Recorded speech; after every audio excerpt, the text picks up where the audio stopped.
Hello everyone. These are the goats I'm going to have teaching the class this semester. Just kidding. These are my goats. That is Philip. That is, let's see, which one is that? That's Turkey. He's named that because he was born on Thanksgiving Day. And over there, we got Philoctetes, who's coming this way. If you've ever seen the Hercules cartoon, that's Danny DeVito's character's name. And that's Papa Goat and Mama Goat, otherwise known as Arrow and Reba. And they're all interested in me because I have crackers that I'm feeding them. Oh my goodness. So, this is my farm where I live. And I just wanted to introduce myself and talk a little bit about the class. So yeah, my name really is Leif Erickson. My father was drunk when he named me, true story. He's been sober since 1980, and he's still sober, so I'm proud of him. But he was drunk in 1971 when I came along.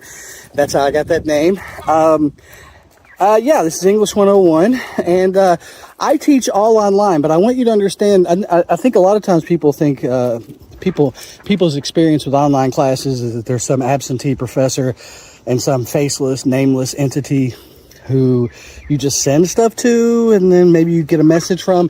But let me tell you, I teach from home because I have health problems. I have a doctor's note to teach full-time online. So all of my classes are online, but I really miss teaching in the classroom. So I like staying in touch with my students. I like interacting as much as we can. I miss teaching in the classroom, but I have to teach from home or else I'd have to just be on disability, basically. So what I'm saying is I like to be involved. I'm not just a nameless, faceless entity out there somewhere, but I'm somebody who likes to help my students. I love teaching. I love education. I love enlightenment. So keep that in mind. Sometimes people begin their messages with "sorry to bother you," but I'm not sitting off in a room somewhere, not wanting to do this as quickly and painlessly as possible. I love teaching. I love writing. I love teaching writing, and so I just want you to know there's a real person here that likes interacting with students and doesn't want to be just an anonymous profile. So stay in touch with me. Now over there is a goat named Turkey, but this is an actual turkey. He's not big enough yet to be out of this area. Most of our chickens are free range and other birds are free range, but these have to grow up a little more. Got these silkies over here, chickens, another turkey. We haven't named them yet, but I think since one of the goats is named Turkey, we're going to name one of these turkeys Goat. We'll find out sooner or later what we're going to name them.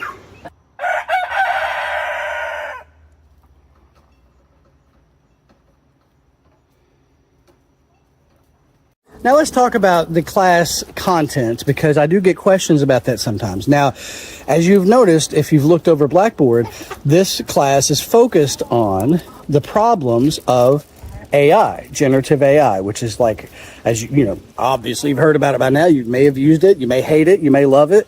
I welcome all viewpoints.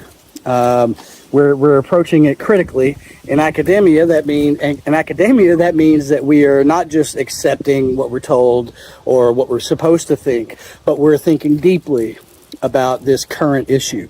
Now, a lot of times people are like, what does that have to do with writing, though? Why are we doing this? What does that have to do with writing? Well, you know how sometimes a 101 class or any English class will take, like, say, for instance, a novel, and you read the novel, and then you talk about it, and then you write about it. And sometimes there'll be current issues, like just issues in the news or human rights issues or whatever, and they'll study those things, and you write about that. So some points this semester, you may be like, what's this have to do with writing? Because the first half of the class, you're going to be reading a lot about the problems of AI.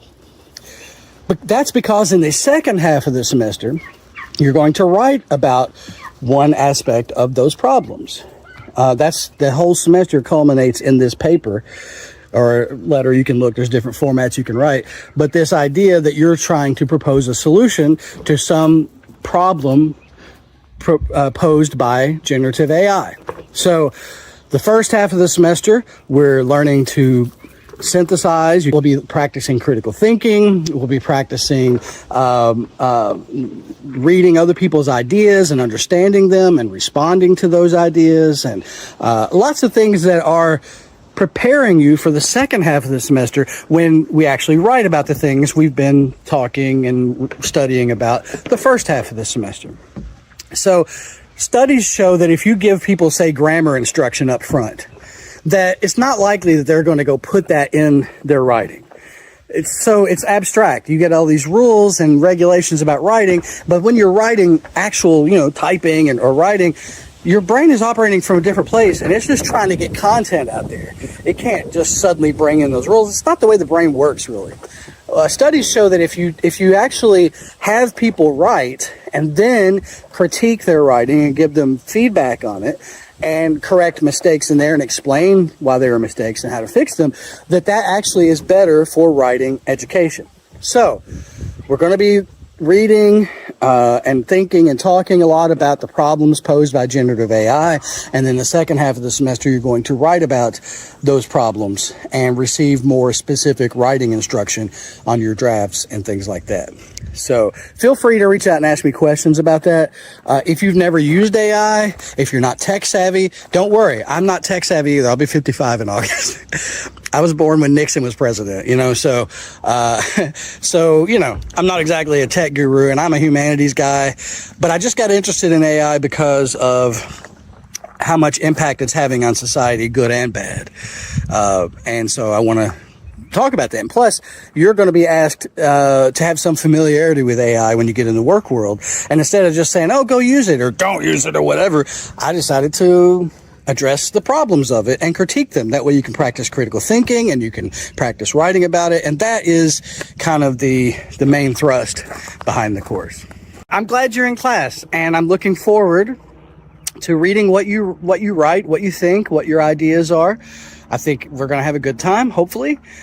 Stay in touch with me, especially if you have problems. Do not suffer in silence, okay? Do not suffer in silence. If you have a problem, if you're falling behind, if you're confused, reach out and ask me. And always check announcements.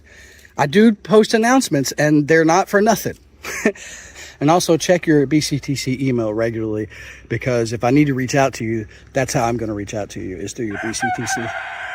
Through your BCTC email. I may have Big Red email you, do my secretarial work for me. I'd appreciate it. Instead of AI, I'm just going to have my Big Red Rooster do it.